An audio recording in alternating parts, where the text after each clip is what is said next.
Welcome, stranger. It's Strangetober, so it's time for another Strangeoween minisode with me, Madame Strangeways. Before we get to our true strange stories, just a quick reminder. If you're watching or reading a whole lot more spooky stuff lately and you're feeling kind of anxious, remember that you can feel afraid and not be in danger. Nothing in these stories can hurt you. Probably. Almost definitely probably not. And a very special thank you to my Patreon patrons who help make the podcast possible. TJ Hodder of Tapes of Trepidation, Gmanmusic, Ted, Keith, and Tori. Now, it sounds like it's about to rain hellcats and hellhounds outside, so you know what that means. On to the true Strangetober stories here on Madame Strangeways.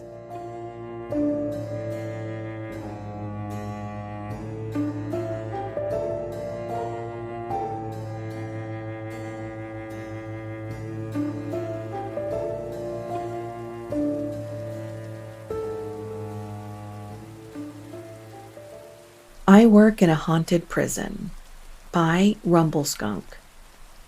I'm a corrections officer in a really old prison. The instructional grounds were built in the 1850s and were a boys' industrial school for about 100 years before being converted into a state prison. I work a one-man post on third shift in an old dorm built in the 1880s, so it's already a creepy place. There's 2 or 3 ghosts running around the place. The first one is the key man. I hear him a lot. Just the sound of jangling keys. Some old-time CO still making his rounds, I suppose. Second one is the shadow man. I've seen him a few times. It flows when it moves, like coffee spilled on a table. I don't know if the shadow man and the key man are the same entity or not.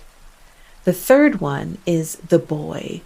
A little boy, maybe 10 years old, with dark hair and a white t-shirt.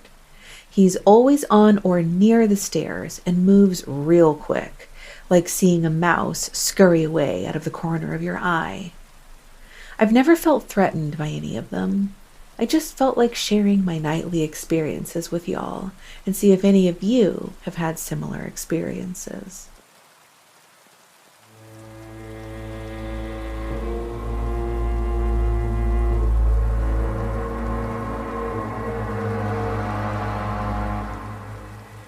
My Grandparents' House by Leah. So I'm back at my grandparents' house, this really peaceful place I grew up in, tucked in a quiet area in town. It's always been filled with people, always felt like home, but honestly, it's always had this weird energy too, I think. Like it's comfortable, but never completely settled, if that makes any sense. This was built in the 80s, but barely used for the first decade or so. Only a few months a year until my grandparents and the rest of the family moved back in around 98 or 99. Since then, it's never really been empty. It's a big house, and someone's always been here. Cousins, uncles, someone living upstairs. But even with all the life and noise, weird stuff just happens, and it never makes any sense. Like one time, I brought this huge glass jar of honey, put it in the cabinet, and a few days later, it was just gone. Nowhere to be found. Another time, I woke up to 3 slow and precise knocks on my door.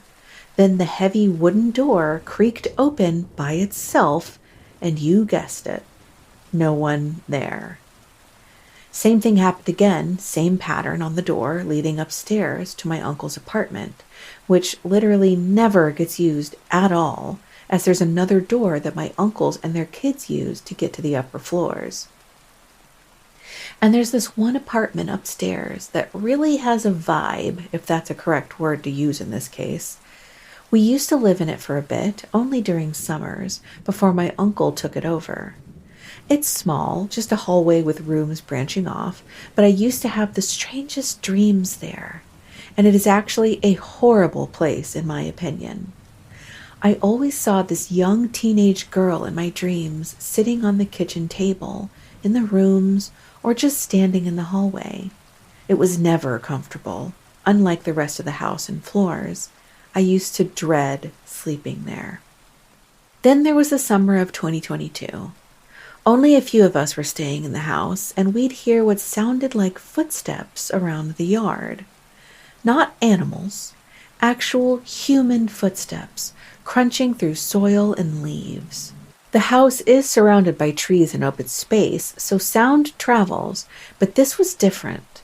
It was like something was moving around us at night. We never saw anything, but we all heard it, and there's no hesitation that it ever tried to harm us. But you know what? It's just weird. Another time, just last year, I went up to the 3rd floor. It's an apartment where one of my uncles lives, a huge one, like a whole floor, unlike the smaller ones below. He and his family were traveling, so my brother and I went up to turn off the electricity. The moment I stepped back in, the air just stilled. It felt wrong.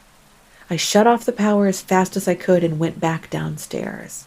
Later that night, while folding laundry in a bedroom that overlooks the huge front yard, I heard hissing. At first it was faint, like it came from far off, and, well, I ignored it. But it got closer, even louder, as if someone was right outside the window trying to get my attention. It went on for a few minutes. When I finally turned around and checked, nothing. Thing is, my family's religious. The area is safe. The neighbors are kind. It's not the kind of place you'd expect anything strange, but there's just something about this house. It doesn't feel evil or threatening. I don't know how to explain this, but it's as if something is present. I've had really weird stuff follow me elsewhere too, but this house, I have no explanation at all.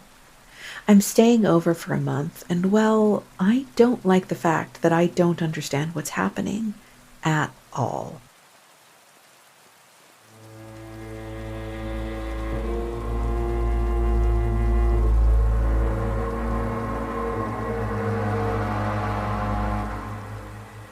CD Track 2 by Anonymous. My ex was a practical joker. About a year after they died, I came home from work and turned on the vanity light in the bathroom to get ready for bed. Midway through brushing my teeth, the light, multiple bulbs, shut off. Flipped the switch several times, nothing. Turned on the overhead, it worked fine. I thought I had nicked a wire drilling holes for a shelf the day before, so I went to the basement to turn off the breaker so I could deal with it after I got some sleep. When I opened the panel, it was already off. Flipped the breaker a couple times, went back up and tried the light again. Nothing. Went back to the basement, turned off the breaker, go back upstairs, made sure the lights in the bathroom were dead. Walked into the bedroom and realized that breaker killed all the lights and outlets in my bedroom as well. Muttering a string of obscenities, I went back to the basement. The breaker was already on when I opened the panel. Again. By this point, I was so exhausted and pissed off, I just said, screw it, the house can catch fire. I need sleep. I flipped the breaker off and on, then went back up. I reset my alarm clock, crawled into bed. Literally, the moment I pulled the duvet up over me, I see a light come on in the hallway. I get back out of bed, and that damn vanity light was lit up and working fine. Later that afternoon, as I drove to work, I heard a song start playing. I thought it was odd, because I had never heard that song on the radio. Ever. The first time I heard it was when I was somewhere with the ex. I bought the CD, and it had gotten stuck in my car stereo months before they died. It wouldn't play or eject, and I didn't care enough to spend the money to get the stereo fixed. After they died, I either listened to the radio or drove in silence. I looked over, and instead of the radio station I always listened to, I saw CD Track 2 on the screen. I let the song play through, and it just stopped after that song. I tried to eject the CD. It wouldn't eject or play again. I eventually sold the car with that CD still stuck in it. And if you're curious what song it was on that CD, the CD was Robin Trower, Bridge of Sighs.